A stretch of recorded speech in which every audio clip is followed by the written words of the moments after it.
Boa noite a todos, todas e todes. Estamos dando início aqui ao painel número 4 da K-Mentoring Week, sobre setor fashion hoje. Esse tema se confunde com a colônia coreana em São Paulo, que contribuiu e vem contribuindo significativamente para tornar o bairro do Bom Retiro no principal polo de confecções e mercado fashion do Brasil. Esse encontro é realizado pela Octa São Paulo, Consulado da Coreia do Sul, em São Paulo, Associação Brasileira de Coreanos, com apoio da Comissão de Relações Internacionais da OAB São Paulo, da banca Librock Camargo Advogados, a LBCA, do Instituto do Capitalismo Humanista e da Associação dos Bolsistas Coreanos. Eu sou a Santa Maria Silveira, gerente de conteúdo da LBCA, e serei a mediadora desse encontro. Aqui conosco o Dr. Yoon-Ki Lee, que é presidente da Octa, sócio fundador da LBCA, membro efetivo de Relações Internacionais da OAB São Paulo e diretor tesoureiro do Instituto do Capitalismo Humanista. E o Jai Lee, que é coordenador dessa semana de mentoria. Para tratar do tema de hoje, nós temos 4 mentores convidados. Então, seriam Michel Chung, que é founder e CEO da Almaria Plus, a Luciana Campos, que é estilista, o Daniel Do, que é CEO da Joe Estilo, e a Camila Ginal, da Jamp e Ex Cordaz. Então, eu passaria aqui a abertura desse nosso painel aqui para o nosso primeiro convidado de hoje, o primeiro mentor, que é o Michel.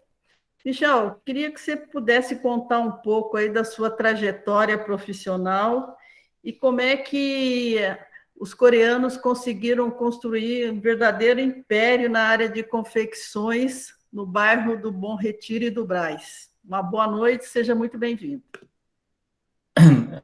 Boa noite. Bom, obrigado aí, Santa. Obrigado aí pela oportunidade de estar compartilhando um pouquinho, não só a minha história, mas poder até compartilhar um pouquinho da história dos meus pais também. Deixa eu tirar aqui. Bom, então, acho que para contar a minha história, eu vou começar brevemente contando a história dos meus pais, que acho que é muito parecido com a história de vários imigrantes coreanos que vieram aí para o Brasil aí na década de 80, principalmente na década de 80, 90, que teve uma boa galera que veio. Então, meus pais, eles chegaram no Brasil em 1984, nem tinha nascido ainda, eu nasci em 86, eu acho que eu mais nasci mais para facilitar a naturalização deles aqui, né, para ficar mais aqui tranquilo. Mas assim, eles começaram aqui como muitos coreanos revendendo mercadoria, né? Então eles estavam aqui em São Paulo, né? Não tinha não tinha praticamente nada aí de capital. Começou de uma forma bem simples. E aí meu pai começou a carreira na verdade como representante, né? Então ele era representante de algumas confecções. E aí ele passava aí em porta nas multimarcas da região do centro de São Paulo para revender. E aí, com isso, foi ganhando um dinheirinho. E aí, acho que no finalzinho da década de 80, acho que em 89, eles conseguiram guardar o dinheirinho para montar a própria boutique deles em multimarca. Eles montaram lá na República, pegaram uma lojinha lá. E aí, de lá eles também trabalharam lá uns 3 anos, juntou um dinheirinho para se aventurar na confecção, como muitos estavam fazendo. Uma das principais razões que meus pais queriam também empreender na confecção era não só para poder ganhar um dinheiro maior, mas principalmente menos horas de trabalho, né? Porque quando era revenda, eles trabalhavam de segunda a segunda, trabalhava longas noites, e aí eles viam a confecção, mas lá trabalha de segunda a sexta, então parecia mais tranquilo. E ganhava mais. Então começaram a fazer isso, e aí de lá eles foram ganhando escala na confecção. Eu acho que muitos coreanos que vieram, muitos começaram dessa forma, né? E aí, com muito suor e muito esforço, eles conseguiram aí ser uma das potências aí, né, dentro desse polo atacadista aqui dentro da região do Bom Retiro e Brás. Então, de verdade, eu me orgulho muito na trajetória dos meus pais, assim, falando muito pouco português. Não era formado em moda, não era nada. O sonho da minha mãe era ser professora lá na Coreia, e meu pai trabalhava no exército, tipo, nada a ver, assim, chegou aqui e, fez um negócio acontecer. Então, e não só essa história dos meus pais, como representa a história de vários coreanos imigrantes. Então, putz, de verdade, eu me orgulho muito e me orgulho não só dos meus pais, como me orgulho de toda essa geração aí de imigrantes que vieram e fizeram o negócio acontecer, e muitos deles se ajudando também nesse sentido.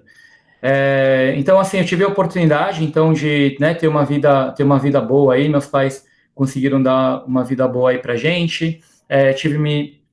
E aí, quando eu me formei, me formei em finanças e me formei em administração. Acabei concentrando mais em finanças e empreendedorismo. Sempre tinha um sangue empreendedor e queria muito empreender, mas, na verdade, não queria empreender com moda, eu queria empreender, na verdade, com fast food, não tem nada a ver. E aí, quando eu me formei, eu queria muito trazer, na verdade, um conceito americano de fast food para cá. Já tinha um conceito aí em mente, só que eu não tinha nenhuma experiência e eu tinha pedido um empréstimo para o meu pai. Aí ele não deixou.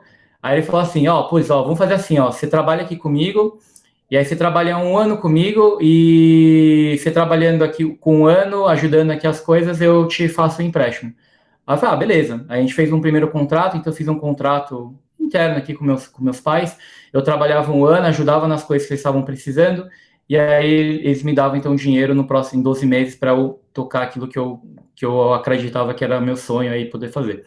E aí meio que depois de 12 meses eles deram dinheiro, comecei a montar o que eu gostaria de fazer, mas aí também fui gostando de moda também, fui gostando de fazer gestão, e aí fui trabalhando nos dois.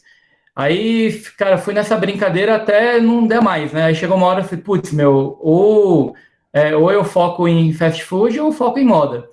E aí minha mãe falou, cara, eu lembro a conversa bem assim, que eu tive com meus pais, porque eu lembro que quando deu 1 ano, eu gosto muito de fazer contratos, então eu fazia contratos mais para alinhar a expectativa com os meus pais. E aí eu falei para eles, vamos fazer um contrato de 4 anos, que aí eu trabalho com vocês mais 4 anos, ajudo em algumas coisinhas aí que eles queriam, e aí eu ganho um dinheirinho a mais aí também para conseguir alavancar o meu negócio. E aí meio que fui fazendo isso, ajudando na parte da gestão, na parte das finanças. Só que eu trabalhava muito. É que eu era novinho também, né? Não era casado naquela época, então, nossa, eu trabalhava que nem um condenado. E eu adorava, porque eu estava aprendendo, trabalhava bastante, mas aprendendo bastante. E aí eu lembro que chegou uma hora que, quando eu estava terminando esses 4 anos, tinha que tomar uma decisão se eu continuava, então, fast food ou realmente focava em moda. Chegou uma hora que eu estava meio que atrapalhando, não estava nem conseguindo fazer aqui direito e nem lá. E aí foi que, não, vamos fazer confecção mesmo. Tava gostando, e aí eu tinha planos de expandir a operação, e aí eu tinha planos de colocar a marca que era a marca da família num outro patamar. Então foi, então, se for abraçar, eu abraço, mas vamos levar para um patamar que eu acredito que dá para levar. E aí a gente definiu lá, beleza, e a gente foi tocando nesse sentido.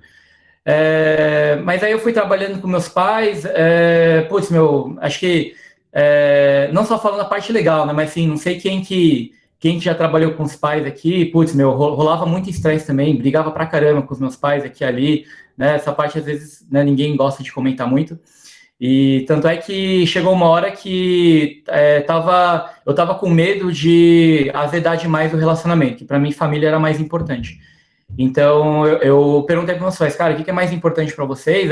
Óbvio, família e tal, mas vamos definir isso na prática. Então a gente decidiu então fazer um trabalho, porque meus pais falaram que eles queriam aposentar, só que eles não sabiam exatamente qual que era a estratégia, qual seria essa transição dessa aposentadoria. Eu também não sabia como desenhar isso. Então, eu fui ver, será que esse problema que a gente está passando dentro de um family business, será que esse problema outras pessoas estão passando também? E aí eu fui dar uma pesquisada e eu vi que muita gente passa por isso. Não é só eu aqui, né? Não é só eu que brigo com os meus pais.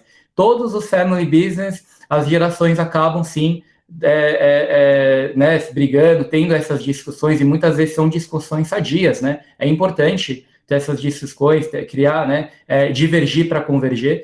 E aí, só que eu falei, cara, acho que eu preciso de um trabalho, eu acho que eu preciso de uma ajuda meu profissional. Foi aí que eu estava fazendo um curso era um curso mais a gente chamava de GVPEC, lá na GV. Era um curso mais para pessoas que não era o foco acadêmico, era um foco mais de coisas na prática, com com networking e tal, lá de liderança. Eu lá conheci uma das professoras, que era coordenadora, ela tinha um trabalho paralelo que ela fazia consultoria de transição de gerações de family business.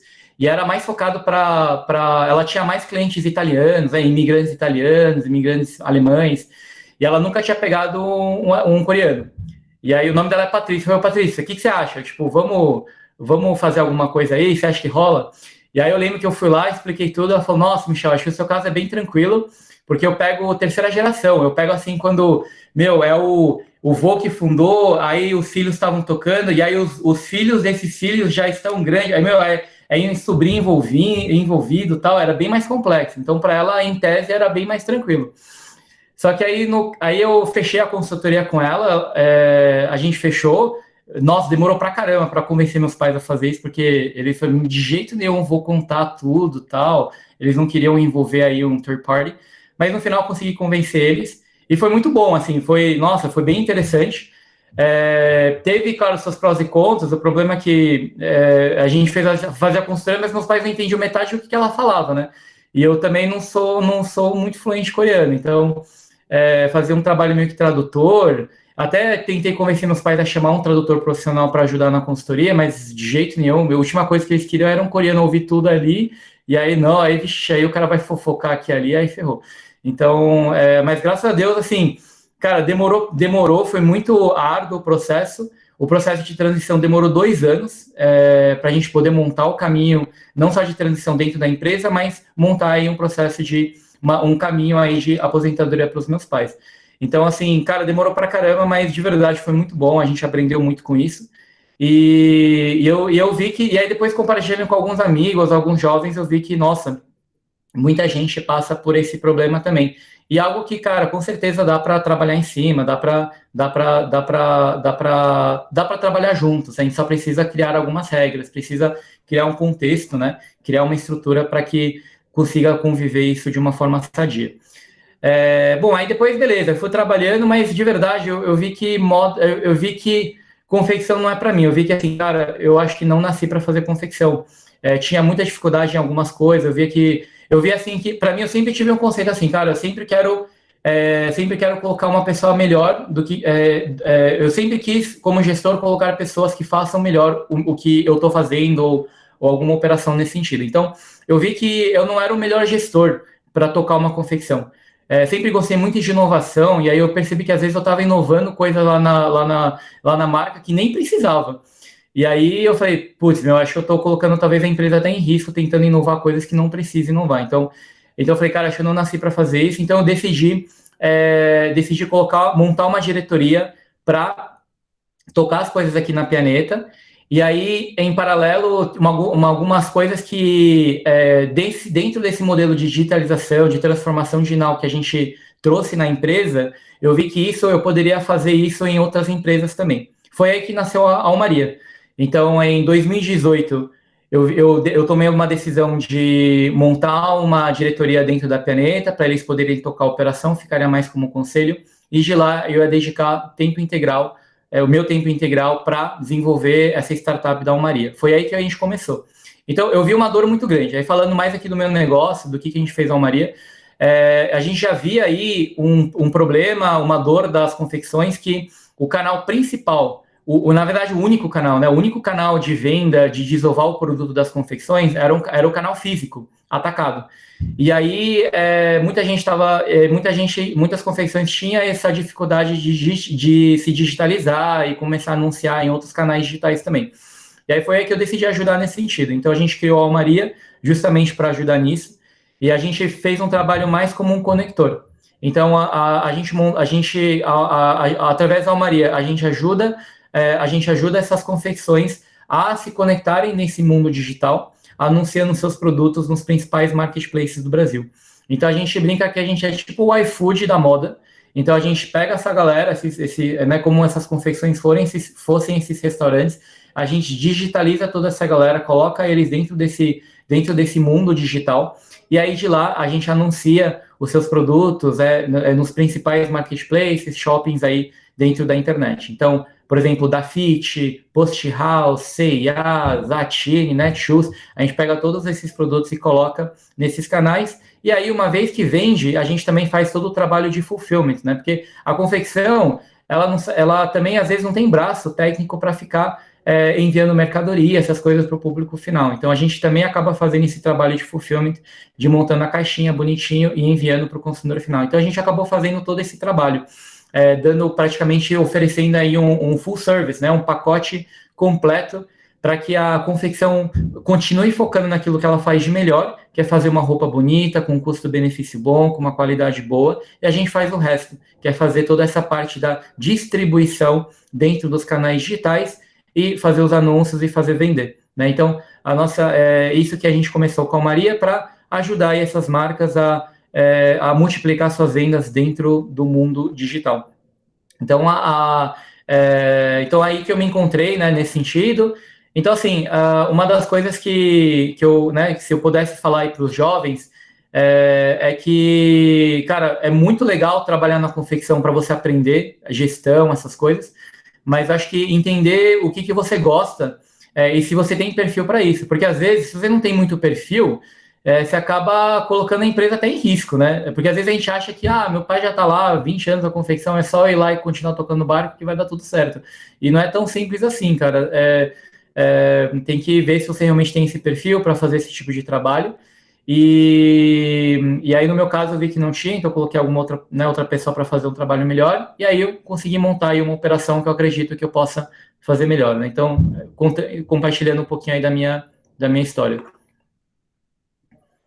Maravilha. Michel, tira uma dúvida minha. Ter uma família já atuando na área de confecção, para quem tem interesse, ajuda ou, de uma certa maneira, atrapalha a pessoa a se firmar como profissional? Porque, como você falou, então eu sou só o herdeiro, eu vou lá e toco o barco, né? Isso é um facilitador ou você acha assim, o jovem deveria trabalhar numa confecção fora da família e depois voltar já com uma experiência maior? Como é que você vê essa questão? Michel, isso acontece não só na confecção, pessoal que é de banco, qualquer tipo de negócio, né? E aí não tem uma fórmula mágica, né? Bota para fora para sofrer bastante, aprender. Fale para a gente, Michel. Se eu pudesse voltar atrás, né? Se eu pudesse voltar atrás, eu acho que, assim que eu me informei, eu já entrei direto na confecção. Então, sempre quis trabalhar para alguém. Acho que acho que eu pequei. Se eu pudesse voltar atrás, eu queria pelo menos 1 ano, 2 anos trabalhar para alguém. Trabalhar, nem que fosse para uma outra confecção, ou trabalhar dentro do mundo corporativo. Então, eu acho que foi uma das coisas que eu sugeriria. Falei, cara, se você quer trabalhar, se a pessoa decidiu, se o jovem decidir, cara, eu quero trabalhar com confecção, eu quero tocar a confecção, quero trocar a confecção dos meus pais, ótimo, legal, mas uma sugestão que eu colocaria, então, cara, trabalhe então em outra confecção. Seja a confecção do seu amigo, confecção do seu primo, sei lá, da família ou lá, mas trabalha como colaborador. Acho que isso ajuda muito. Porque você chega lá, você já é o patrãozinho, sabe? Aí é muito complicado. Então, eu colocaria, essa seria a sugestão. Ou uma outra sugestão, uma coisa que eu acabei fazendo, tipo, quando eu entrei lá, cara, eu não entendia muito de confecção. Quando eu sentei lá, quando eu comecei a trabalhar na confecção, eu não sabia, cara, não fazia muita ideia como que você montava uma peça. Então, eu falei assim, cara, eu vou ter que aprender. Então, em vez de simplesmente ficar pedindo para minha mãe me ensinar, eu peguei 6 meses de imersão. Então, eu comecei na loja, comecei a trabalhar no caixa para entender como é que funcionava, conhecer os clientes. Aí eu entendi, aí eu fui para a fábrica. Então, eu trabalhei na produção, trabalhei no chão de fábrica para entender como é que funcionavam as coisas. Então, para mim, eu falei, para mim, a melhor forma para mim era aprender praticando. Então, meio que fui fazendo isso do que dava. Então, se a pessoa não quer fazer isso, uma segunda sugestão seria, então, vai lá no chão de fábrica, trabalha lá, vai cortar um pouquinho, vai, né, o que dá para fazer, né? Óbvio que não dá lá e você querer dar uma de piloteiro, mas o que dá para fazer, vai lá e faz, e entender, conversa com o pessoal para entender como é que funciona antes de você querer ficar mandando no pessoal. E tem um outro lado também, né? Tem um outro lado, Yunki, que é um dilema que eu também tive e um dilema que muita gente tem. Tipo assim, por exemplo, putz, eu queria muito fazer alguma outra coisa, mas vai demorar muito para eu ganhar o dinheirinho que eu gostaria de ganhar. Então o cara fala, putz, mas aí se eu trabalhar na confecção, eu já vou começar a ganhar muito dinheiro. E aí tem muita gente que sacrifica meio que aquele sonho que a pessoa teria pela confecção, sabe? Então, eu acho que é uma coisa assim, cara, a decisão é sua, sabe? E é um problema, acho que eu vejo como um problema bom, sabe? Tipo, você decide o que você quer da vida, sabe? Então, ou você... Porque às vezes eu não gosto das pessoas que vitimizam. Nossa, eu queria tanto ser engenheiro, mas meus pais me forçaram a fazer confecção e eu estou fazendo confecção há 20 anos porque meus pais me mandaram e agora não tenho mais, tipo, não tenho tesão para fazer confecção, tô deprê e já estou muito velho para começar a minha carreira como engenheiro. Acho que isso eu acho muito mancada você culpar os seus pais por causa disso, sabe? Então, acho que você já é adulto, você toma a sua decisão, você pode falar não para os seus pais. Nenhuma confecção vai morrer porque você não vai, porque você não tá. Então, você tomar uma decisão de falar, cara, eu quero tocar confecção, então eu decidi fazer confecção e ótimo, ou eu decidi não fazer confecção e tá ótimo também. Michel falou duas coisas importantes, viu, Sandra? Porque é o seguinte, ó, a gente falou de carreiras públicas na segunda, carreiras no mercado financeiro na terça e ontem no empreendedorismo de startups, né? Mas, Santa, já que o Michel tocou, a verdade é que quando a gente está estudando, está para formar, se eu for para a carreira pública, mercado financeiro ou qualquer outra carreira corporativa, eu vou estagiar. Eu vou ganhar um valor, tá? E aí, do outro lado, tá, se você tiver oportunidade, né, algum negócio dos pais, das mães, né? Que eu vou ganhar muito mais, né, Michel? E aí eu olho assim, tem alguns que vão lá estagiar. Claro, você vai estagiar, você não começa como CEO, não existe essa carreira. Estágio de CEO e depois você se aposenta como office boy, office girl, não existe isso. Então esse é um dilema. Se você optar por carreira fora, etc e tal, vai ter que aguentar por mais do que 4 estações, por um tempo, jogando no futuro.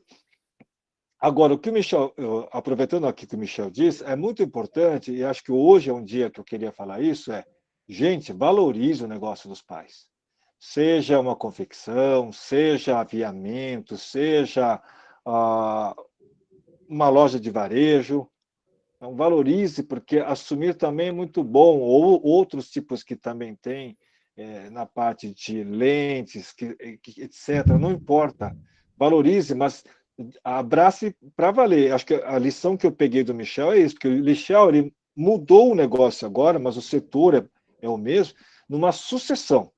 Então ele aprendeu até chegar num ponto, não tem aquela fórmula mágica. É isso que eu queria aproveitar do Michel passar para o pessoal, viu, Santa? E, Michel, agora eu queria ver mais um detalhe com você, que é o seguinte, você falou também, o mundo da moda é muito concorrido e o jovem tem que ter perfil. Aí eu queria saber de você que skills, que habilidades essa pessoa teria que ter, esse jovem teria que ter para realmente acontecer no mundo da moda. Eu acho que dentro da... eu vou dar, assim...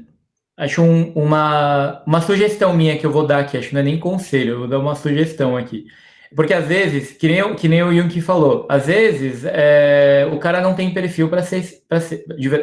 Acho, na minha opinião, é muito perigoso alguém chegar lá, recém-formado, e falar, cara, agora eu sou o novo CEO e bora fazer um negócio. Então, eu acho que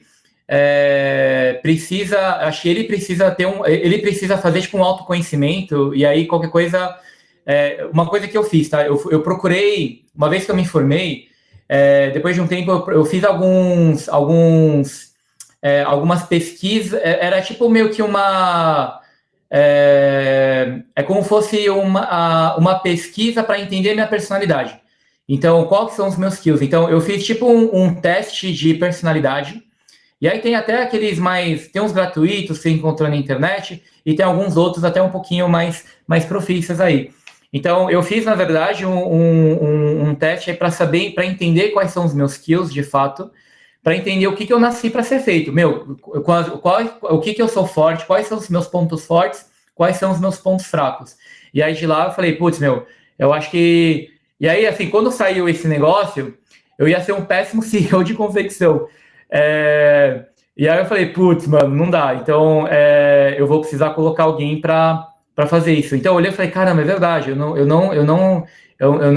não tenho perfil para isso. Então, eu vou dar um exemplo, tá? Que quando eu saí, a minha esposa, ela continua nesse family business, na confecção. E aí eu poderia ter simplesmente falado, ó, já que eu vou sair, minha esposa vai virar CEO, porque ela é minha esposa, é a esposa do patrãozinho. E aí eu falei, cara, não, porque ela não é a melhor pessoa para fazer isso, né? Acho que minha esposa estava aqui, ela saiu. Então eu falei para... E ela sabe disso, eu falo assim de uma forma muito transparente. Eu falei para ela, cara, Fabi, você sabe que a sua personalidade não tem nada a ver, você não é gestora, e você não tem nada a ver com líder, você não é gestora, você não tem muito perfil de líder, e você não gosta disso. Você é pessoa criativa, você gosta de desenvolver. Então, ela entendeu isso, e aí a gente colocou, por exemplo, uma CEO hoje, e ela responde para CEO. Então, e até para a pessoa que foi, que ela, a CEO hoje é a Nájila, né, que a gente trabalhando na empresa. E era muito, e às vezes para as duas era esquisito. Às vezes a Nájila ficava meio assim, ai meu Deus, mas eu vou mandar, né, tipo, como assim? Eu vou estar acima da esposa do Michel? Eu falei, cara, tá tudo bem, não tem problema, sabe? Então, eu acho que aqui entra a humildade, assim, da pessoa, de poder saber assim, cara, pensando no melhor da empresa, deixa eu estar no lugar que eu acredito que eu sou melhor. Então, eu acho que é entender o seu perfil, sabe? Então, se você é um perfil, pois eu sou um perfil de gestor, eu sou um ótimo gestor, eu entendo de números, consigo ter uma noção das coisas que estão acontecendo, consigo liderar, beleza. Então, eu acho que beleza, vai lá e toca. Mas eu diria assim, cara, se você está começando, ouve o pessoal, sabe? Ouve o pessoal que está mais tempo que você, olha todo o caminho, olha para trás, olha tudo que já aconteceu e aí monta o caminho para frente, tendo uma certa aprovação da galera que está trabalhando junto com você, sabe? Então, eu acho que minha sugestão seria isso, cara, ouve o pessoal. E se você acha que você não nasceu para ser gestor ou líder, vixe, aí eu não sei, acho que aí é meio complicado você querer tocar a empresa dos seus pais, independente do que seja, independente se seja confecção, aviamento, tecelagem e tal, porque, meu, de verdade, se você menosprezar isso, você vai colocar, principalmente agora que o mercado está muito mais competitivo, mais complexo, vixe, você vai colocar a empresa em falência, de verdade. Então, valoriza isso, cara, então, e corre atrás, né, e pede ajuda. Tá ótimo, então, Michel. Muitíssimo obrigada. E agora passamos, então, para o Daniel Dô. Daniel, você está na nossa sala, sim? Tudo bom, Boa Daniel? noite, boa noite, boa Boa noite. noite. Está se Seja muito refrescando. bem-vindo. Daniel, você Depois podia contar para a gente aqui, principalmente para os jovens aqui, qual foi sua trajetória profissional aqui na área de moda e quais dicas você poderia dar para essa galera que está pensando aí em ficar na confecção, muitas vezes herdada dos pais por sucessão, ou então entrar porque realmente tem aptidão e gosta do setor. Tá. Primeiro eu queria agradecer aí o convite, de poder estar compartilhando um pouquinho da minha experiência aí também. E acho que muitas coisas que o Michel acabou falando é o que eu vivi também, né? É, Meus pais também são imigrantes, né? Eles vieram, começaram, meu pai também começou como representante comercial, vendendo de porta em porta, e em cima disso, como o Michel também falou, eles foram conseguindo fazer uma economia, né? E construir a própria empresa, né? E a partir disso eles começaram a trabalhar num nicho diferente, não de loja, mas só que atendendo o mercado de PL, né? Então, na época, eles atendiam já o Magazine, né? Que a gente fala hoje, que era a C&A, Riachuelo, Marisa, Renner, a Big, na época o Mapping também, eh, tinha lojas Líder, né? Então, uma série de empresas que compravam em grandes volumes. É um mercado totalmente, vamos dizer assim, é a mesma confecção, mas só que num formato diferente, né? Então a gente trabalha aí com uma alta escala, assim. Então hoje, vamos dizer, em média, as lojas produzem de 200, 300 peças por modelo. O meu mercado já produz de 3.000, 4.000, 5.000, 10.000 peças por modelo. Então é um formato de trabalho um pouco diferente, né? E assim como o Michel, como todo bom coreano, meus pais também queriam que eu trabalhasse com eles na loja, né? Na empresa e tal.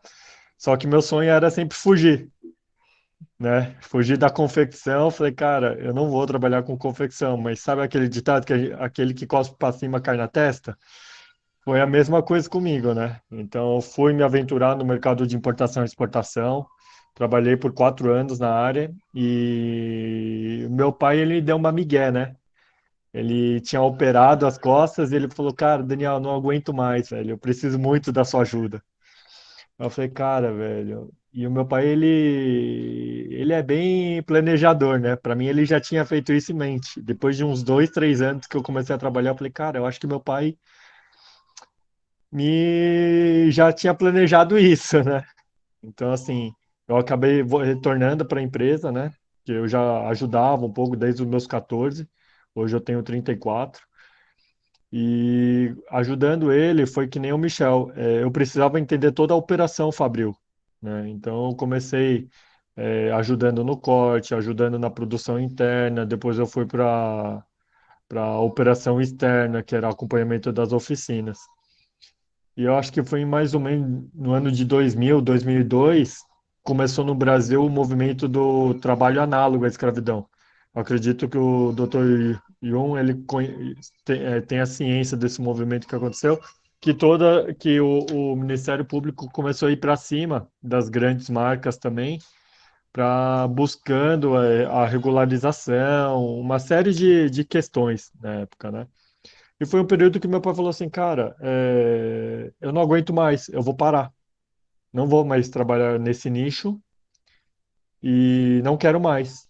E aí foi uma oportunidade que eu vi. Eu falei, nossa, meu pai com essa idade está pensando isso, quantos mais será que estão pensando assim?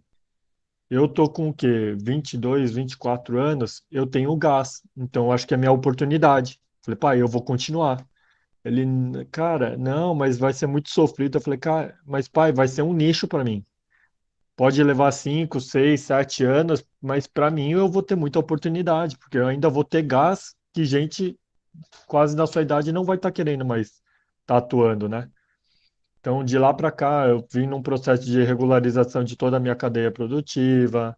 A gente tirou o selo, hoje considerado selo ABVTEX, para poder estar atuando no mercado. Então, assim, foi um processo bem árduo, porque a gente tinha que trocar a nossa operação da água para o vinho, né? Então, imagina, eu tinha operações com, na época, umas 60, 70 oficinas, e eu tinha que regularizar elas em 2 meses.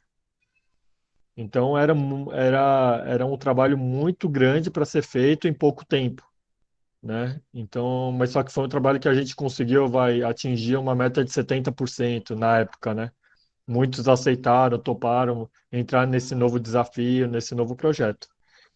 E, e assim, essa é a experiência que eu tive e tenho hoje vivendo a confecção, né?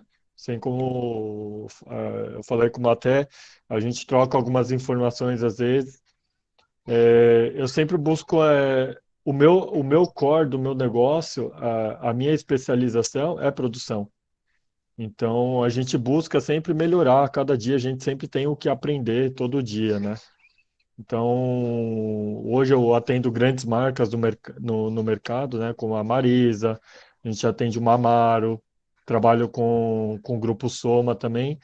E nessas eu acabei vendo algumas oportunidades de poder estar ajudando essas marcas também no processo Fabril.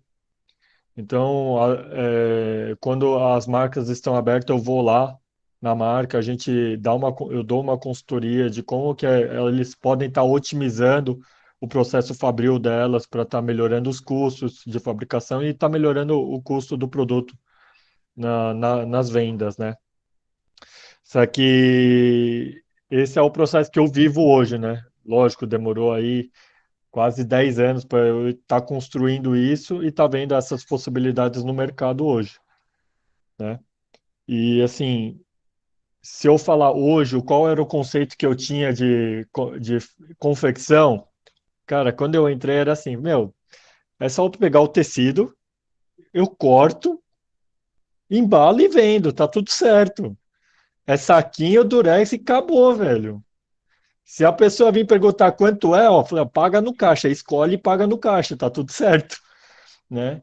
Só que com o decorrer do tempo a gente vê que não é isso, né? Quando a gente começa a entrar mais a fundo, a gente não vê que é só comprar o tecido, cortar no molde, desenhar, ter uma estilista legal, uma modelista legal, bota para produzir e torce para vender, né? Hoje a gente vê que, meu, você tem que você tem que ter uma área tributária boa, você tem que ter um advogado bom, você tem que ter um contador bom, você tem que saber fazer gestão, você vai ter que saber ter uma equipe boa de estilo, uma equipe boa produtiva, o seu layout da empresa tem que estar bom. Então, quer dizer, você tem assim como outras em outros mercados, dentro de uma empresa você tem várias empresas, né? Hoje eu atendendo clientes de magazine, que se a gente parar para ver assim, uma média assim, eles têm mais de 1.000 funcionários.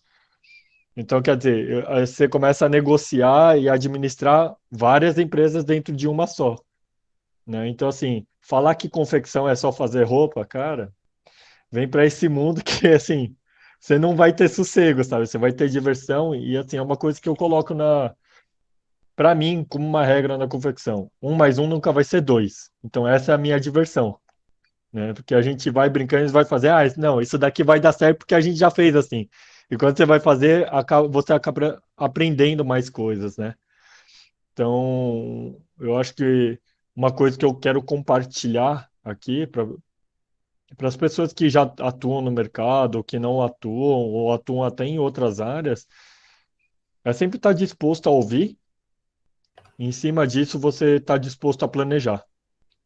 Acho que não importa a sua idade ou o tempo que se você é de outra área ou se é dentro dessa área que você atua, mas o quão você quer investir o seu tempo para isso, sabe? O quão você está disposto a ouvir, até que nem o Michel falou, a ter uma humildade de ouvir para poder crescer, né? Para mim, no começo, também foi muito difícil. Eu falei assim, cara, eu sou filho do dono, por que que eu tenho que ouvir, né?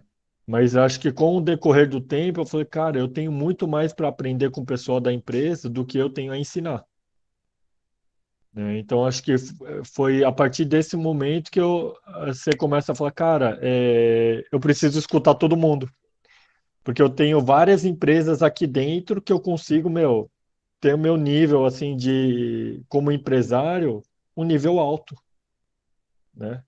E a gente acha que nem o Michel tinha falado ali, que existia, às vezes, algumas intrigas, né, familiares. Eu acho que não só na sua, Michel, acho que como em todas as outras, né?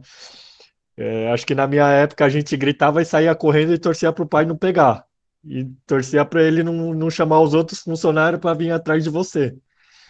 Porque comigo era, se eu respondia, meu, eu já tinha que sair correndo, descer os 4 andares para, meu, falar assim, ó, meu pai não me pega mais, né? Mas assim, eu acho que é uma área super gostosa a confecção, porque você consegue atuar em diversos formatos, de diversas áreas, e não é só, hoje, não é só mais, abre uma loja, um ponto de venda, e você vai conseguir trabalhar em confecção. Eu acho que é muito mais do que isso hoje, né?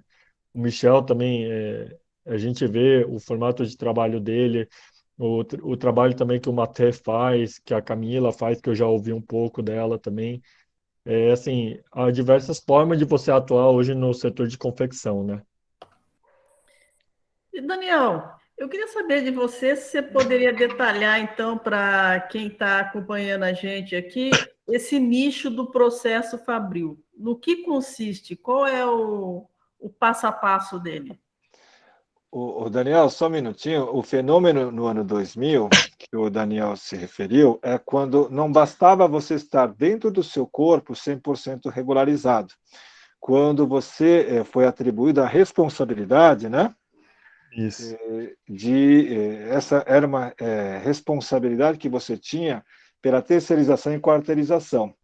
E não era tão fácil que, se você tivesse o comando da oficina, também poderia caracterizar o vínculo empregatício. Então, era uma situação muito complicada. Então, você tinha a situação que você tinha que ver como é que estava o descanso das pessoas, né? Ou o quadro de luz, a força, a eletricidade, todas essas coisas. Então, entre a cruz e a espada, alguns partiram para internar mesmo a oficina. Foi isso que aconteceu, começou no ano 2000. Ainda hoje em dia a gente vê, às vezes estoura um escândalo, né? De um quarteirizado, etc. e tal. Uhum. E até eu lembro de um episódio que na época eu tinha o quê? Acho que 24 anos, 25. Eu tinha conhecido o Dr. Solon na época, que ele estava conduzindo o processo da Zara, né? Para ver se ia assinar TAC, não ia, e conhecendo ele através do Dr. Edson da Marisa, eu falei assim, doutor, será que você consegue dar uma palestra para o pessoal se conscientizar? Mas mais do que conscientizar, eles entenderem o que está acontecendo, né? Porque foi uma coisa muito grande para o nosso setor e que estava sendo falado demais, assim, o pessoal estava muito seguro como que iria ser, né? E eu lembro que depois que eu lembro que ele foi de bom grado, sabe? Eu tirei o dinheiro do meu próprio bolso na época. Eu falei, cara, é uma coisa que a nossa colônia precisa, né? Porque Teve o Daniel pessoas. agora está entrando como deve ser o processo de produção que você perguntou, entendeu? Não é só pegar, sair produzindo ou terceirizar. Ó, Você é responsável pela oficina que está fazendo, tá? sim. E dentro disso, o que que a lei falava também, né? Que você era coparticipante. Por quê? Porque o produto é seu, né? Então você é responsável por toda a cadeia de produção. Então, quando isso foi falado, até na época acho que foi o Dr. Nelson que fez a tradução, que ele era um amigo conhecido do meu cunhado, e pessoas, realmente, teve pessoas que vieram, poxa, obrigado, eu não estava tendo essa consciência, não estava conseguindo entender como que estava girando, e teve pessoas que me xingaram. Falaram assim, poxa, você quer acabar com o nosso mercado. Eu falei, cara, se eu fiz essa lei, não seria dessa forma, né?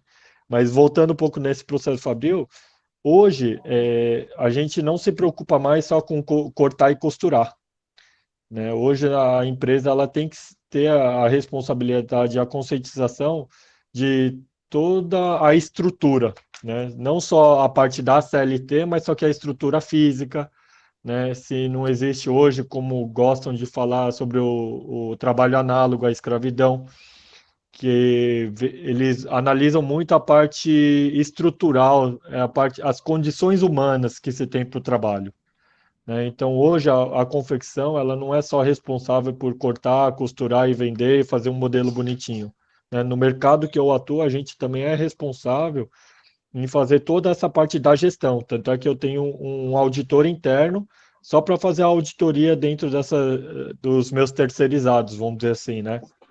Daniel, conta dessa auditoria. Na verdade, o sujeito vai ver lá as condições de salubridade, se está respeitando os horários, tudo direitinho, é isso, né? Isso, Não além só isso, disso, né?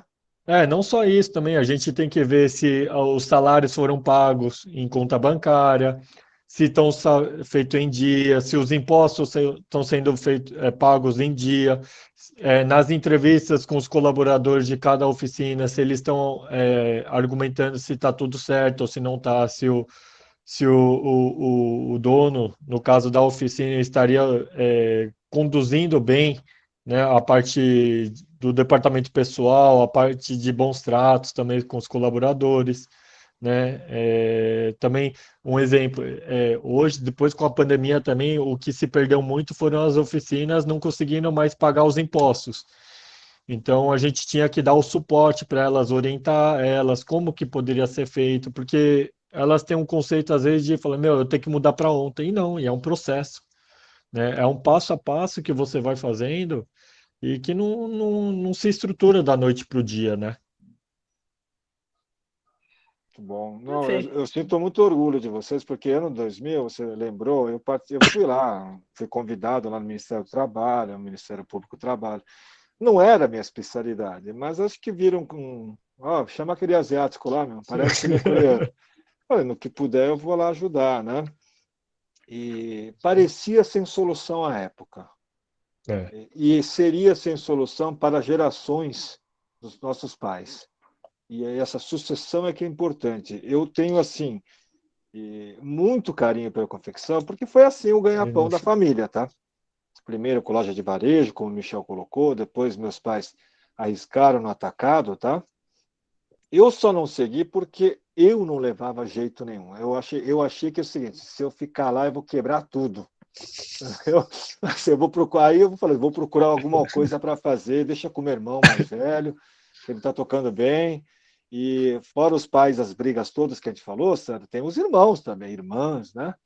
Um quer mandar mais que o outro, etc. Tá fazendo, vou embora daqui, além de azedar a relação familiar, vou quebrar o negócio. Porque, gente, eu era muito ruim, mas foi por essa opção somente que eu saí. Eu saía da faculdade, caminhava pelo o que se chama de Cracolândia hoje, né? Ia até a Rua da Graça, 164, do lado da sinagoga. Meus pais tinham uma confecção não muito grande, etc. Então, eu tentava ajudar alguma coisa. No final, eu ficava lá sentado comendo só cachorro quente, engordando. Fazendo um mal danado aquele negócio, né? Até que um dia eu falei, vou procurar alguma coisa para fazer e talvez o meu perfil seja buscar alguma coisa corporativa. e eu acho que é bem isso, sabe? Eu acho que não existe a coisa certa ou errada. Eu acho que existe o que é. Se você está no lugar certo, eu acho que essa é a pegada, sabe? Nem sempre, só porque os seus pais fazem a confecção, necessariamente você precisa seguir, né? Eu acho que você primeiro tem que se encontrar, saber onde você quer chegar. Eu acho que ter um objetivo claro, uma meta clara, eu acho que é o principal passo.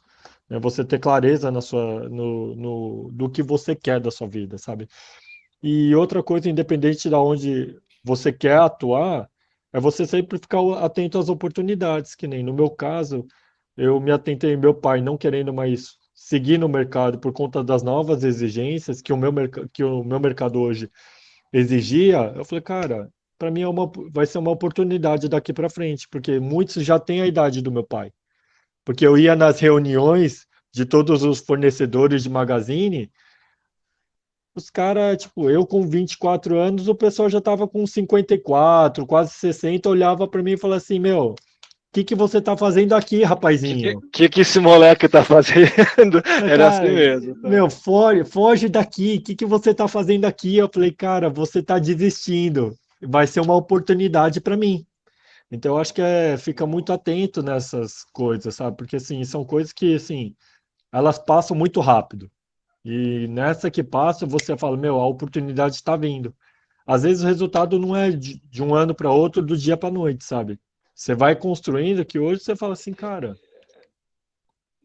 Antes de ouvir os próximos, você tem uma coisa que chega no quarto dia, a gente pode falar mais abertamente. Na colônia também, como no Brasil, reflexo da sociedade, nós temos disparidades. Então, nós vamos ter gente, jovens, que pode ter dificuldade para estudar, entendeu? Ou precisa sustentar alguém. Isso acontece, veja, isso não é exclusivo da colônia, é um reflexo da sociedade. Então a gente vai ter que se adequar um pouco, tá? Conversando com vocês diretamente, né? Os nossos mentores, né? Ah, se não está sobrando, vai ter que conciliar isso. É claro que o ideal é buscar o que a gente causa só paixão, mas tem que adequar com a sobrevivência. A sobrevivência não é só a própria, tá? Isso a gente veio aguardando falar, né? Porque nós temos situação também na colônia que a pandemia foi devastadora para todo mundo. Então, tem pessoas, tem famílias que não estão tão bem estruturadas, que estão com dificuldade. Então, vai passar, vai melhorar? Eu acredito que sim, mas vai ter que adequar um pouco nisso, porque, então vou montar um negócio. Montar um negócio não basta só querer, né? Vai precisar de um capital, precisa de conhecimento, vai precisar correr atrás. E, muitas vezes o concurso público, nas carreiras públicas, é uma válvula de escape muito bom, porque qual é a grande vantagem? O pessoal da carreira pública não está aqui. O começo já é elevado.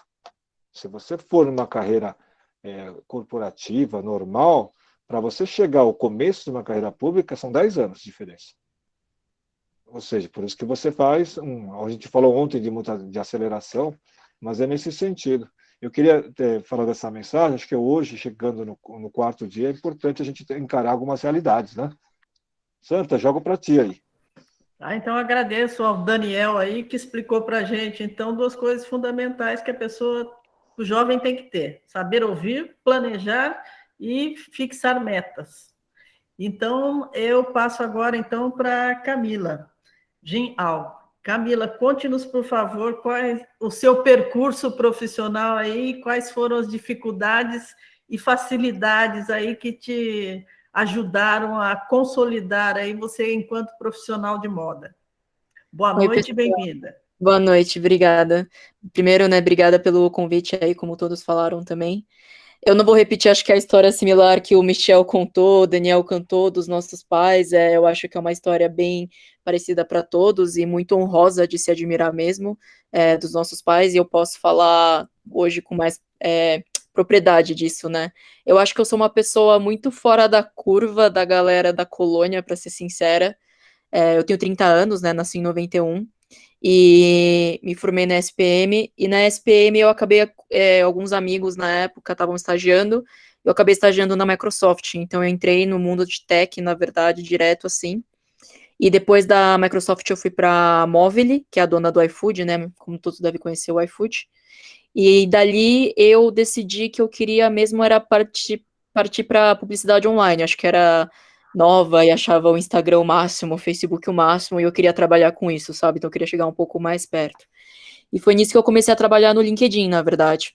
Então, quem usa o LinkedIn bastante, se vocês recebem aqueles tipo e-mail patrocinado ou vem posts patrocinados, era literalmente eu que montava esses anúncios, assim. Então, se a SPM te manda tem um post da SPM te convidando para fazer um MBA, eu era a pessoa que colocava literalmente aquela fotinho da SPM e a mensagem, venha conhecer o nosso MBA. Então eu comecei assim. E depois do LinkedIn, eu fui trabalhar numa empresa chamada Critel, que é focada em retargeting. Então eu tive todos os clientes possíveis que vocês podem imaginar de e-commerce, principalmente de moda, né? Então, quando você procura um tênis branco da Nike, aquele tênis branco te persegue na internet depois, literalmente era eu fazendo isso, por isso que chama retargeting. Era você que fazia o behavioral targeting, é isso? BOT? Era eu, pode me culpar, porque era eu. Depois a gente se acerta. Pode me culpar. Desde eu adoro. Cara, Buscapé, eu tive de todos os tipos, Brastemp, todos os tipos de cliente que você pode imaginar, eu tive na Critel. E os meus pais, eles sempre foram muito livres, assim, né? O meu pai e minha madrasta, eles são de confecção, a Cor Doce, que eu vou falar já já, e a Moça Bonita, e minha mãe era médica, então eu tive um caminho, confesso, muito livre, assim, para escolher o que eu queria fazer.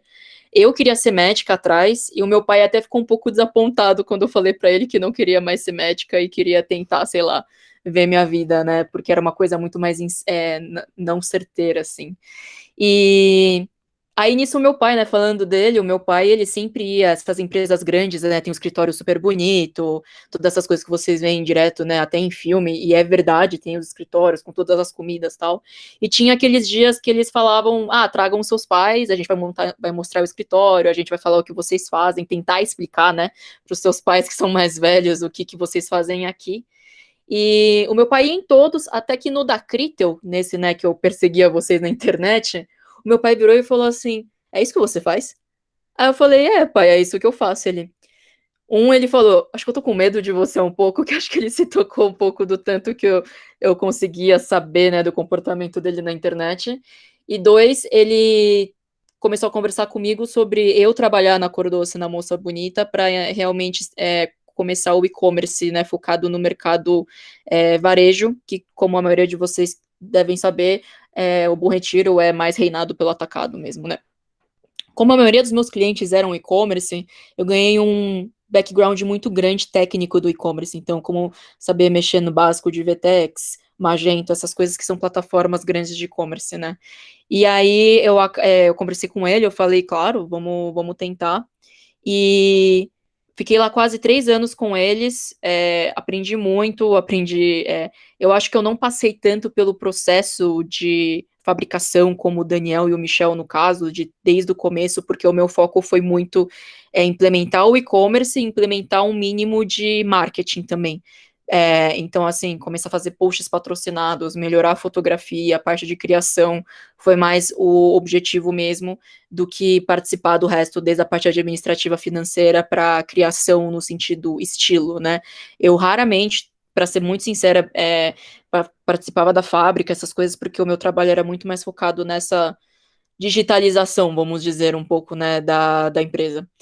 E eu, pessoalmente, eu acho que, como eu não comecei desde o começo com eles, eu tive muita dificuldade. A gente não brigava muito, para ser muito sincera, não teve muitas brigas, bem sinceramente falando, mas eu acho que não era. Eu comecei a ver que não era a minha praia muito moda. E aí eu acho que vem um pouco o que o Michel falou da vitimização, né? Assim, do você sempre pode recomeçar alguma coisa na sua vida, né? Eu acho que a razão que me chamaram aqui é para falar que eu conquistei uma coisa legal, o e-commerce está lá vivo, o time foi criado, tá tudo lá, mas eu escolhi sair também de moda porque eu realmente não me identifiquei 100% com isso, mas que existe um mundo fora disso também, né? Não é porque às vezes seus pais pediram tal. Eu acho que sempre vale, com certeza, você testar, que é o que eu fiz. Eu me arrependo zero porque hoje eu ganho mais, na verdade, porque eu trabalhei com eles, porque eu criei um senso de empreendedorismo e proatividade e uma visão muito mais macro de business do que eu tinha antes, porque quando você trabalha em empresa muito grande, que nem eu tive o privilégio, ao mesmo tempo você fica muito também naquele cubículo seu, né, do seu cargo. E com eles eu tive essa visão mais macro, sem contar de admirá-los mesmo mais de perto, porque eu não sabia o quão difícil era e agora eu sei o quão difícil é e trabalhoso ter a própria empresa e toda a questão do mercado de moda, né? E então, depois de uns 3 anos, eu tive uma conversa super sincera com eles, e eu acho que é muito isso. Não esqueçam que eles são seus pais, sabe? E a primeira coisa que eles falaram para mim foi, os dois, a gente quer que você seja feliz. E se você não tá 100% feliz aqui, e você sente que você cumpriu a sua parte, você tem total direito de escolher o que você quer fazer. E se você gostava do que você fazia antes, que é o que eu falei para eles, vai voltar a seu networking, tudo, liga o LinkedIn lá e começa a achar as pessoas que você trabalhava junto. Então, acho que é muito isso. Às vezes a gente, pela hierarquia também, né, a gente tem medo de falar com os nossos pais de muitas coisas. E eu vi que eu não precisava ter o medo que eu até senti, sabe? Eu vi o quão desnecessário era o medo que eu senti de que no final eles são pais e eles só querem o bem de vocês, né? E eles reconheceram que eu fiz a minha parte também e eu fui muito grata a isso com eles. E hoje eu tô numa empresa chamada Jump, que é parecida com a Critel, de retargeting, mas é focado somente em aplicativos. Então, na minha carteira hoje eu tenho iFood, Magazine Luiza, Boticário, Natura, que são essas marcas que além do e-commerce, loja física, tem o aplicativo. O meu objetivo é fazer o retargeting ou aquisição de novos usuários para baixarem o aplicativo, ou retargeting para você realizar a compra dentro do aplicativo, né? Então, Boticário, por exemplo. Antes, o meu trabalho com a Boticário era fazer as pessoas comprarem no site da Boticário, né? Hoje, o meu trabalho é fazer as pessoas baixarem e fazerem elas converterem dentro do aplicativo no celular da Boticário. Então, hoje o meu foco é muito mais de conhecimento em aplicativos, que eu estou aprendendo mais, né, na verdade.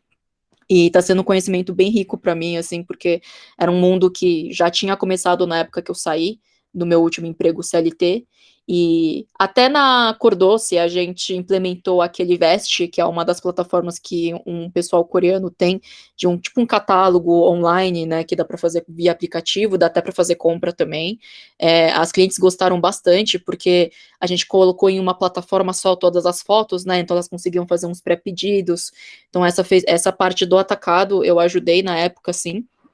E eu acho que é basicamente isso da minha história, do que eu posso falar, de apesar de eu não ter me identificado 100% com moda, eu sou muito grata à experiência que ela me trouxe, sabe? Eu acho que é um mercado muito, muito, muito difícil e muita gente glamoriza isso, né, de fora, porque é roupa, tal, e não, é zero assim, na verdade, né? Eu acho que é muito mais trabalho. Tipo, eu trabalhava muito mais do que eu trabalho hoje.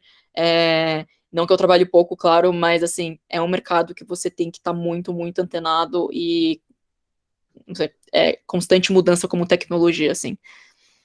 Então, acho que é isso. Obrigada por me escutarem. Obrigada a você, Camila. Nossa, a Camila, gente que diz uma agradece, coisa. Camila. Doutor Wilson, quer perguntar? Não, eu estou agradecendo, que ela agradeceu a gente, mas depois eu Então, sigo. quando o jovem sai assim para o mundo, para o mercado de trabalho, então, e aí você tem N opções, como foi o seu caso.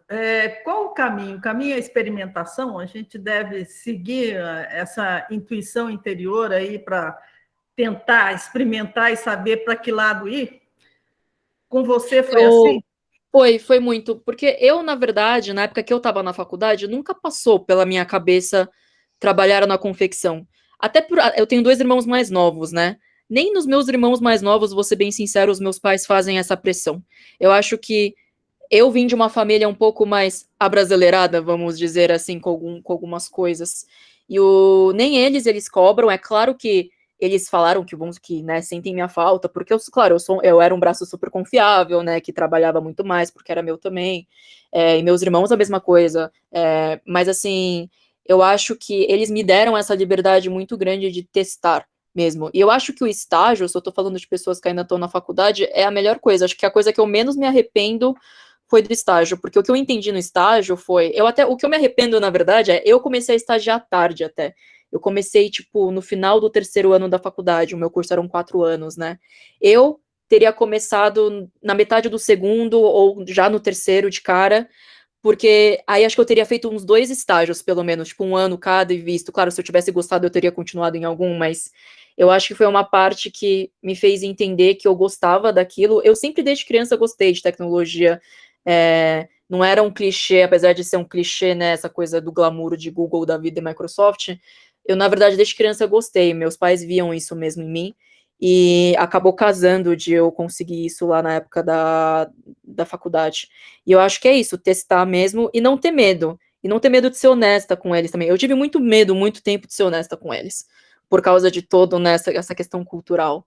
E cada ano me surpreende. Com 30 anos eu fui chorando lá, falando que, ai, pai, desculpa, eu não sei se eu quero mais. Eu toda assim, tipo, sensível pra ele, minha madrasta e os dois. Cara, a gente só quer que você seja feliz, sabe? Tipo, eu chorei à toa, entendeu? Eu acho que, claro, foi super assim. Mas eu fui mega culpada, mega assim, tal, e achando que eu tava os deixando na mão, tal. Claro que por um lado eu deixei, mas eles, além disso, sabe? Eu acho que a gente, às vezes, eu vejo por outros amigos coreanos, né? Às vezes rola um medo de testar mesmo um estágio, sabe? Porque o pai já tá esperando que você se forma logo, pega esse diploma logo, tipo de ADM, de moda, que seja, só para ter o diploma e vem logo.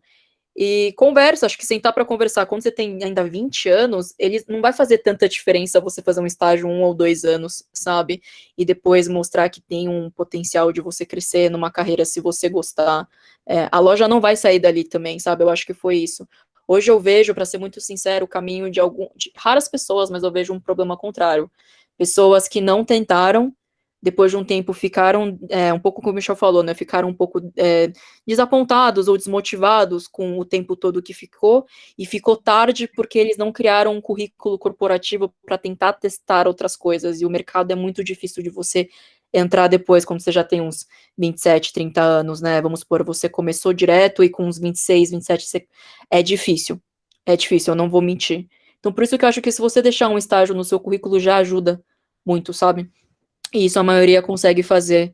E então, muita gente é bilíngue, nem que seja numa Samsung da vida. Isso vale a pena você testar. E pelo menos você pode falar para você mesmo: não gostei ou gostei. Se não gostei, ótimo. Você já é aquele sem arrependimentos, sabe? Acho que tem muito essa sensação também.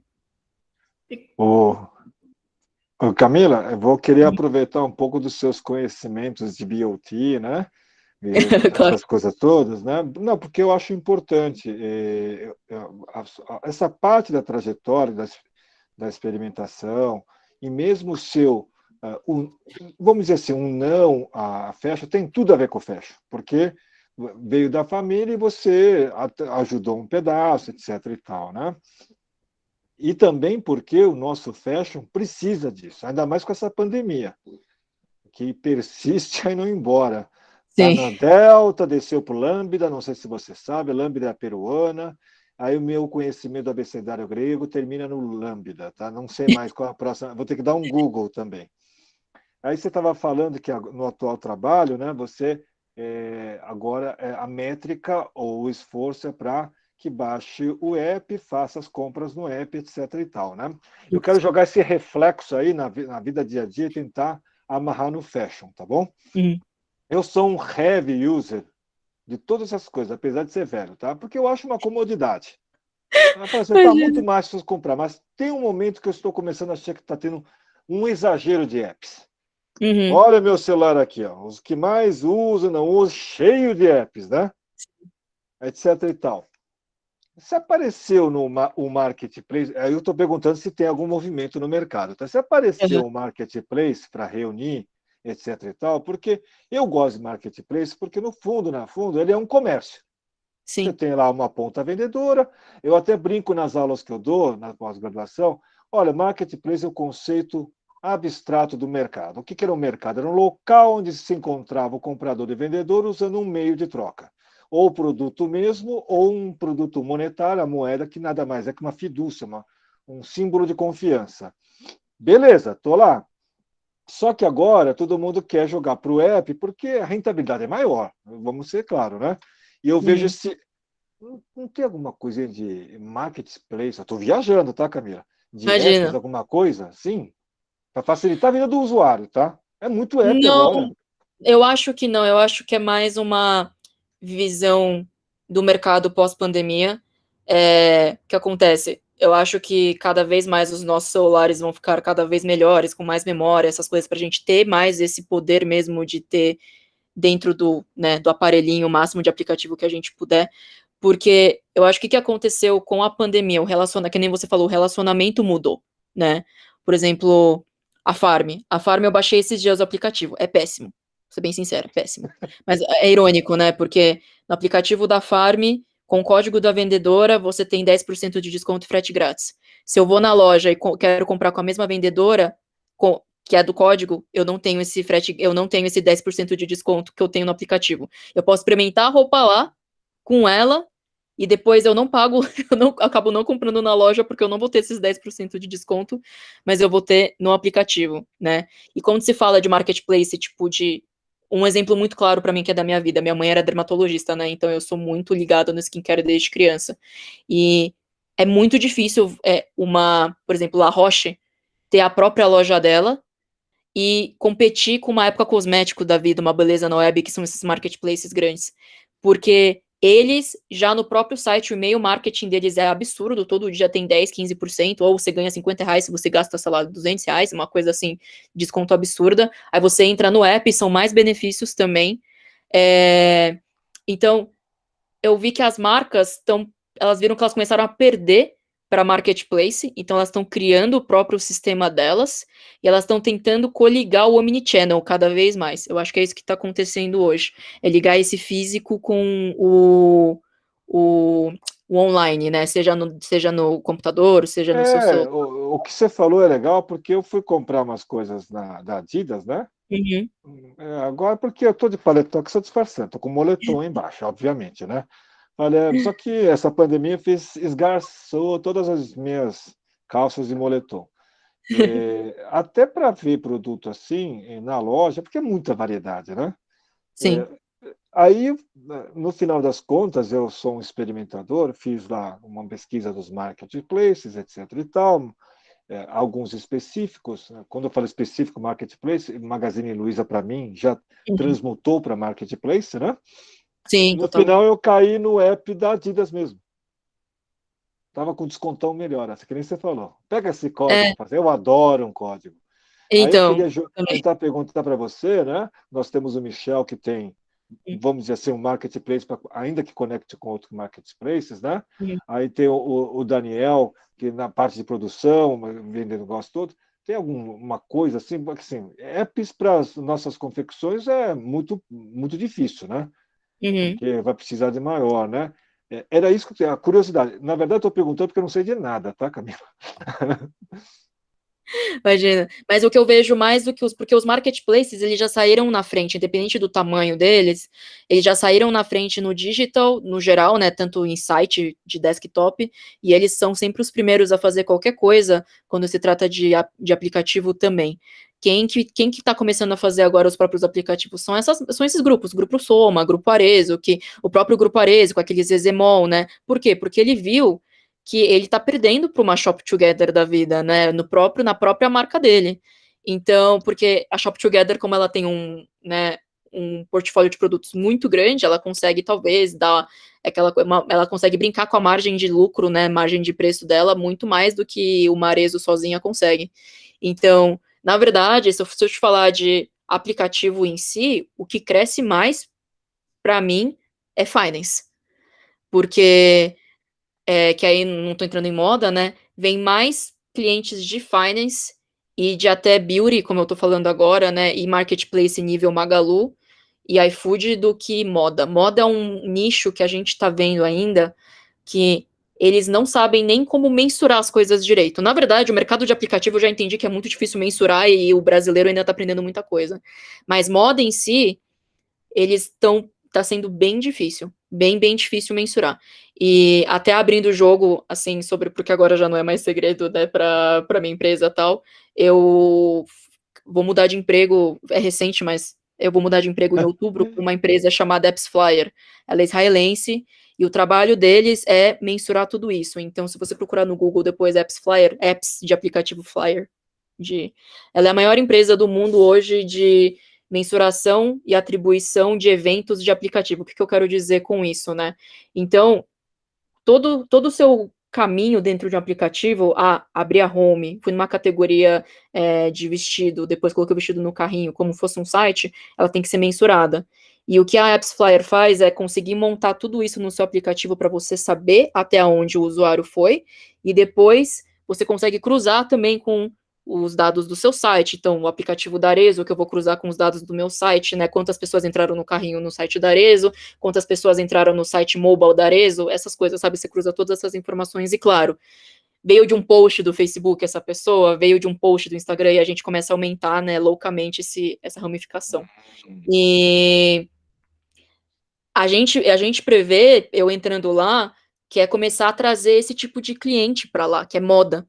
Porque esses clientes que não são grandes níveis Magazine Luiza, não são pequenos, mas não são níveis grandes Magazine Luiza e iFood, eles estão começando a entrar no mercado e eles precisam aprender a entender como monetizar melhor o aplicativo deles e chamar atenção para o aplicativo para eles terem mais um ponto de venda, né? Porque nada mais o aplicativo é mais um ponto de venda. Então a gente precisa ajudá-los a mensurar tudo isso daí e, claro, o quanto que eles devem investir num Facebook da vida para realmente ser rentável toda a operação deles, né? Por isso que é bem complexo nesse sentido esse mundo, mas eu pessoalmente gosto bastante, então posso ficar horas falando até a gente chegar num consenso. Não, muito legal, viu? Muito legal mesmo. Assim, a ideia era tentar acoplar no Fecha, esse tipo de coisa, mas realmente é muito, muito bacana. Eu tenho contato com essa área em função do trabalho e também de alguns estudos, assim, mas muito raso, tá? Aquela coisa de advogado. Não, claro que eu sei, né? É a posição.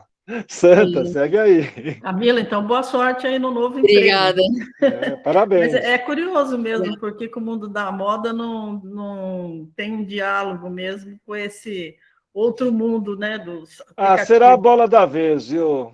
Vai ter uma verticalização, racionalização, vai ter...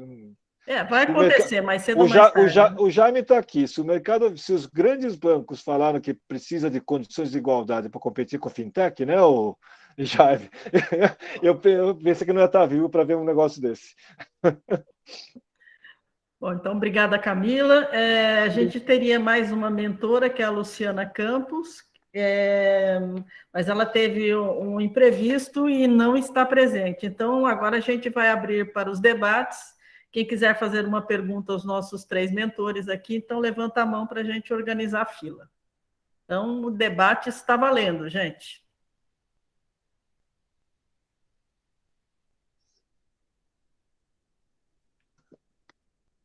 No começo o pessoal fica tímido, aí a minha função é ficar falando, né? Mas já tem aqui. Ó que tá levantando. Já levantou. Já Vamos lá. Olha lá, falando em digital marketing, vamos lá. Não, eu queria fazer uma pergunta pro Michel e o Daniel. Pro Michel, referente. A gente, ano passado, né, causa da pandemia, a gente teve uma onda de abertura de e-commerce, né? A gente acompanhou junto, né? E no Bom Retiro teve um boom assim no nível. Acho que nessa pergunta a Camila também pode participar. Mas se realmente ainda vale a pena, né, dentro do contexto do Bom Retiro, o Brás, né, abrir um e-commerce. Aí uma pergunta que eu queria fazer para o Daniel, na verdade é uma pergunta similar, só que para o business de atacado. Eu entendi muito bem, né, a complexidade que a indústria tem, né, mas vamos pensar os novatos, né, newcomers entrando, né? Será que ainda vale a pena, então, tanto para e-commerce, varejo e também para o atacado, para o Daniel? Bom, a gente, inclusive, assim, até fazendo um parênteses aí, eu pessoalmente travei minha agenda para as próximas 2 semanas, começando essa e a próxima, para sentar diretamente com alguns clientes nossos, né, com as confecções, para entender as dores e entender o que eles também estavam fazendo em paralelo, né, que a gente pode ajudar nesse sentido. Cara, o que a gente tem visto, né, e aí minha opinião sobre isso. Realmente, durante a pandemia, muitas confecções se aventuraram no e-commerce, né, então se aventuraram lá, pô, deixa eu montar minha lojinha e bora vender por aqui. Porque, em tese, é muito interessante, né, pô, vou montar minha lojinha online, que é bem mais barato do que montar uma loja física, e vou vender a rodo lá e ainda vou vender no varejo, porque aí eu coloco o markup ainda, né, o dobro do atacado. Pô, eu vou vender pra caramba. A ideia é muito interessante. Só que aí depois eles acabam vendo que vender você consegue vender na internet. O problema é rentabilizar o negócio. Porque já que você não tem, já que a confecção ela não tem braço técnico para montar isso, né? No caso da Camila, ela já tinha todo esse know-how técnico para ela mesmo tocar o negócio lá dentro. Mas no caso de 99,9% das confecções, não tem alguém interno que já sabe fazer isso. Então, eles acabam contratando uma agência aqui ou ali. O problema é que tem muita agência... Cara, tem muita agência ruim, vou falar ruim porque tem muita agência ruim, agência picareta, e o problema que aconteceu na pandemia é que essa demanda por todas as agências, tem agências boas também, tá, pessoal? Tem agências muito boas, mas tem muita demanda. Então, o problema, até as agências que são boas, elas pegaram tanto cliente que não dá tempo para ficar cuidando de todas as marcas. Então, no final, cara, de verdade, é muito mais provável que você tenha uma rentabilidade ruim, e aí no final você acaba tendo que gastar muito dinheiro para vender, e aí não é rentável. E aí o que aconteceu com a grande maioria das marcas, pelo menos que eu tive contato? Elas se aventuraram no e-commerce na pandemia e já pararam o e-commerce. Então, assim, tipo, em 12 meses, gastaram dinheiro para montar a loja, investiram dinheiro mensalmente com mídia paga, com tal, para vender, e desencanaram, porque fala, putz, essa brincadeira aqui é meio perigosa, desencana. Então, minha sugestão, tá? Se você tomar uma decisão, se você é uma confecção, tomar uma decisão assim, cara, eu quero ir para o varejo, ou eu quero fazer um direct consumer digital, quero sim vender para o consumidor final, pensando ao longo tempo, né, ao longo prazo, beleza, vai lá, saiba que você vai queimar um dinheirinho no início, então tenha um caixa já reservado para isso, porque você não vai já ganhar muito dinheiro, já rentabilizar no início, é muito difícil isso acontecer, e aí vai lá e você vai aprendendo, e talvez em 1 ano, 2 anos, você já consiga rentabilizar o negócio. Então, agora se você estava pensando, tipo, a curto prazo, ganhar um dinheirinho rápido, então esquece, nem entra que você só vai perder dinheiro. Essa é a minha sugestão, minha opinião. Eu tenho certeza que a Camila deve ter uma opinião sobre isso aí também. Ela tem muita experiência nessa parte aí. Acho que só um exemplo, deve ter algumas notícias. A Amaro não foi lucrativa, não sei se ela é ainda, teoricamente, só que ela cresce loucamente a cada ano. Então, esse é um exemplo muito claro de quão lucrativo uma própria Amaro não é até hoje, só que não quer dizer que ela não para de crescer, entendeu? São coisas, mas o custo dela também aumenta, obviamente, com isso, né? Então é por isso que o Michel falou, não é uma brincadeira de criança, né? Vamos dizer assim, eu notei mesmo. Até hoje é difícil escalar a Cor Doce, porque sou muito sincera, apesar de toda a base que a gente tem de seguidor, ações que a gente já fez, tal, a gente tem melhorado foto, várias coisas. É um mercado muito competitivo e o que eu notei muito também de diferença é o quanto você tem que investir tecnicamente também, sabe? Não é nem a questão do estoque ou foto, o site tem que funcionar de uma maneira muito boa para o cliente, a cada clique, você tem que contar quantos cliques, literalmente a pessoa vai demorar para chegar até a compra e finalizar a compra dela, sabe? Porque cada passo que ela dá, se demora para carregar 2 segundos, assim, eu ia em palestras, tipo VTEX Day, Fórum do E-Commerce Brasil, o técnico da Beleza na Web falando, quando a gente diminuiu 2 segundos desse carregamento da página, o faturamento aumentou tantos por cento, porque aqui é os 2 segundos que o cliente, sei lá, vou ver um Instagram aqui do lado, e aí ele saiu da sua página e morreu.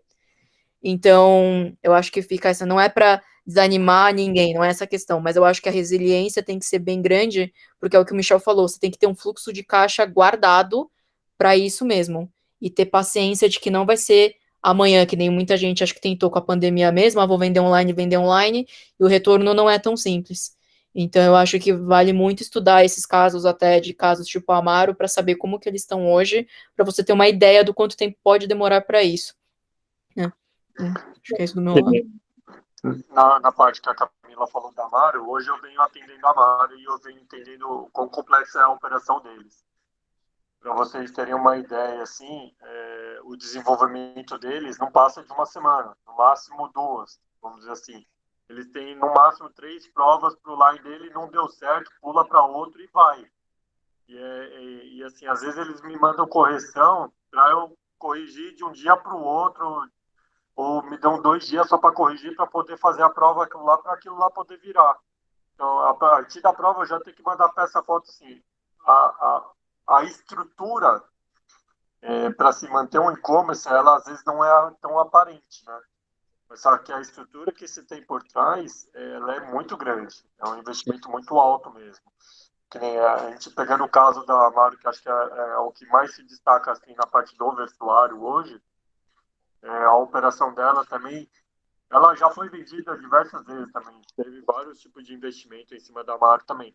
E também conta o tipo de operação dela. Hoje a Amaro ela não se localiza mais em São Paulo, ela se localiza hoje em Minas, ali próximo de Extrema, por uma questão tributária. Né? Então, assim, isso só mostra que assim, a venda no e-commerce ela está cada vez mais competitiva e são os detalhes que vão fazer a diferença. Então, realmente, se a pessoa não estiver disposta a pegar, estudar, ver como que é as operações de outros e-commerce, que nem atendendo hoje a Marisa, vendo operações da Renner, da C&A, você vê também o quão eles assim mudaram na pandemia o investimento para o e-commerce. Ou conversando com a C&A, para você ter uma ideia, pós-pandemia eles têm o e-commerce hoje representa uns 20% do faturamento da empresa. Hoje é considerado um faturamento muito alto para o que era o e-commerce para a empresa, né? Então você vê que mesmo sendo uma empresa grande, capitalizada, internacional, ela também tem uma certa dificuldade e existe um tempo para ela também investir, né? Para ter esse capital, que nem o Michel e a Camila estão falando, que realmente precisa ter resiliência e falar, cara, não é do dia para a noite que você vai ter um e-commerce que vai faturar horrores, né? Eu acho que esse é o sonho acho que isso que a internet vendeu. A utopia era essa, né?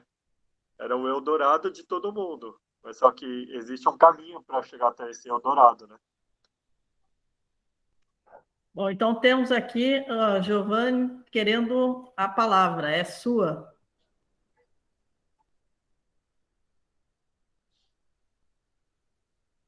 Giovanni, está ouvindo a gente? Pode escrever, sim, claro. Ó, eu sei que a Camila, o Michel, ninguém bate, tá? Então pode falar, não tem problema não. Não, é que às vezes o pessoal às vezes prefere escrever, né?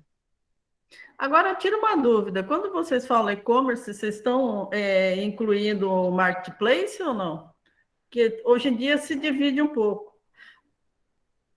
Bom, vamos lá. Os senhores acham... Opa, saiu, deixa eu abrir aqui. Senhores, se seria viável motorizar, né? E quanto custaria? Então, vou ler aqui, ó. Se seria possível motorizar o setor da moda, se sim, quanto custaria? Como é um pouco mais, acho eu, ligado à produção, né? A não ser que seja...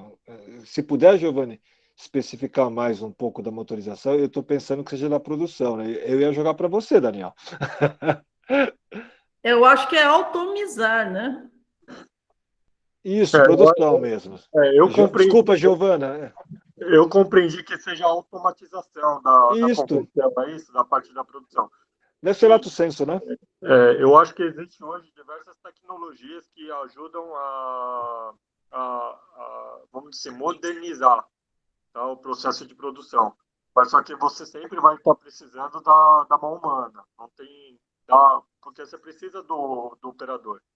Né? Então, hoje você tem máquinas de corte automatizado que você tem da Audaces. Você tem outras empresas, tem a Garden também, se eu não me engano. Tem outras empresas que também estão entrando muito forte hoje no mercado. Você tem equipamentos para fazer a automatização. Não a automatização para a parte de metragem de tecido, para você poder fazer uma revisão mais otimizada. Essas máquinas hoje, elas tiram até a gramatura de uma malha. Né?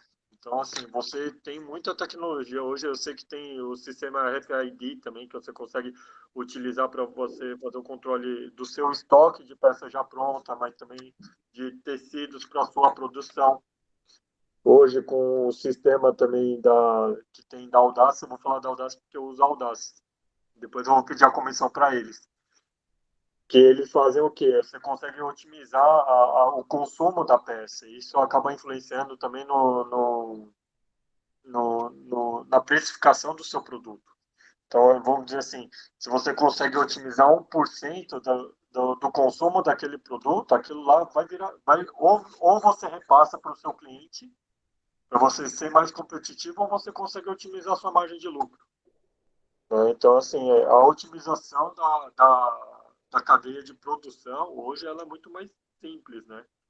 Hoje, máquinas de costura eletrônicas, elas são muito mais acessíveis hoje do que antigamente, né? Apesar de hoje ainda estar caro por conta do dólar, mas assim, quando a máquina de costura eletrônica entrou no Brasil, era um custo muito elevado. Uma máquina, se não me engano, custava mais de 5, 6, 7 mil reais. Né? Hoje você já consegue em torno de 3 mil, uma seminova você consegue em torno de 1.800, 2.200. Então hoje está muito mais acessível, né? Mas tudo vai ver, você precisa ver como é que funciona a sua operação antes de você querer investir em uma tecnologia. Eu não sei se eu consegui ajudar aí a Giovana. Eu acho que a explicação foi... Eu e a Santa entendemos, então... Né? Bom, enquanto não entra mais alguém na sala, eu queria saber de vocês aí em termos de nicho. No mundo da moda, o jovem tem alguma entrada mais fácil, algum nicho que seria mais acessível para ele começar? Ou um nicho que tenha mais carência, mais demanda? Eu vou chutar assim, como se fosse apresentar a venda, vender a roupa. Existe isso hoje em dia? Fazer o famoso vender de aviamento. Ser o produtor de moda. Desde o mais simples, tá? Até indo para o digital marketing, né? Que a Camila tem mencionado, né? Eu só vou dar uma, assim, quando a gente olha, eu acho que o mundo acho que a digitalização, né, principalmente dos canais, acho que tendo esses novos canais digitais, eu acho que democratizou muito a moda. Então, antigamente, por exemplo, vou criar minha marca. E aí, no mundo físico, era meio complicado, porque, pô, eu vou criar minha marca, eu vou fazer uma confecção, eu vou ter que montar uma loja, eu vou ter que pagar aluguel, e vou colocar uma vendedora, então, tudo era muito caro. Agora não, agora a gente está vendo muitas marcas que elas nasceram já digital, né? Então, aquela marca, ela consegue, por exemplo, hoje, uma marca, eu posso lá, pois eu vou montar uma marca com sei lá, com R$ 2.000 em tese, eu consigo montar uma marca. Eu monto o meu MEI, eu faço lá umas blusinhas bacaninhas e eu vendo no Marketplace. Então, o Marketplace, uma coisa bacana, simples, o Marketplace ajudou muito a democratizar isso, né? Você faz uma pequena produção e você consegue vender para 15 milhões de pessoas lá através do Marketplace. Então, acho que isso tem sido interessante. Acho que quebrou essas barreiras de entradas nesse sentido, né? Então, quem está tentando empreender hoje dá mais fácil nessa parte. Perfeito. Camila, Daniel, vocês querem completar? Não, acho que o Michel mandou bem, né? Se você quer empreender, veja, eu também acho, fora o risco, né, Michel?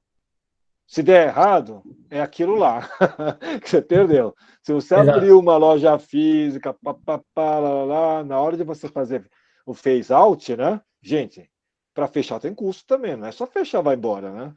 Porque se você vai empreender de novo, você precisa dar uma limpada regularmente, essas coisas. A Giovana agradeceu a resposta, tá, Daniel? Disse que foi bem a contento. Acho que é isso, mais né? Alguém? 8h40. O patrão, Jaime, acho que por hoje tá bom, né? Bom, patrão não sou, mas eu acho que sim. Bom, gente, então encerramos aqui então o quarto painel do K-Mentoring sobre setor fashion. Amanhã realizamos às 15 horas, não às 19, o último painel então sobre TI e desenvolvedores. Não percam. E agradeço então aqui aos nossos 3 mentores aqui, ao Dr. Yunque Lee e ao Jai, a participação, e nos encontramos amanhã novamente às 15 horas para o último. Eu queria agradecer, Camila, Michel, Daniel, muito obrigado. Que a gente despertar já valeu a pena, né? Então, uma boa noite. noite. Tchau, tchau. Obrigado aí pelo convite. Muito obrigado.